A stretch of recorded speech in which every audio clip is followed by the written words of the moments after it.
Sounds logical, right? But here's the thing, there's no evidence to support it. In fact, history shows us the exact opposite. Monopolies often lower prices. It's crazy, I know. Let me give you a couple of examples. First, there's US aluminum. Remember those guys, the ones who got busted for being a monopoly? Well, in 1887, they were selling aluminum for $5 a pound. 50 years later, in 1937, when they were sued, the price had dropped to 22 cents a pound. That's like a 20-fold decrease. How do you explain that? Second, there's Rockefeller Standard Oil. In 1880, they controlled 95% of the US kerosene market. Kerosene, an essential commodity. But in the decade that followed, they lowered the price from $1 per gallon to 10 cents per gallon. 10 cents! How is that possible?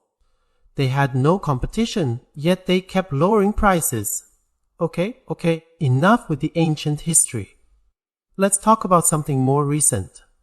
Intel. Everyone knows Intel, right? The chip-making giant. They used to dominate the market. Now, with mobile and AI chips, they're facing some stiff competition. But back in the PC era, they were the undisputed king. They had this little competitor called AMD, but they were like ants compared to Intel. Intel was a monopoly, plain and simple. But here's the thing, everyone in the IT world knows about Moore's Law. Every 18 months, the processing power of chips doubles. This law was coined by one of Intel's founders, and they've been following it religiously. Every 18 months, they release a new chip that's twice as fast as the previous one. And it's been going on for decades. There's even this thing called the Price-Moore's Law, which states that not only does processing power double every so often, but the price also halves. Look at Intel's history.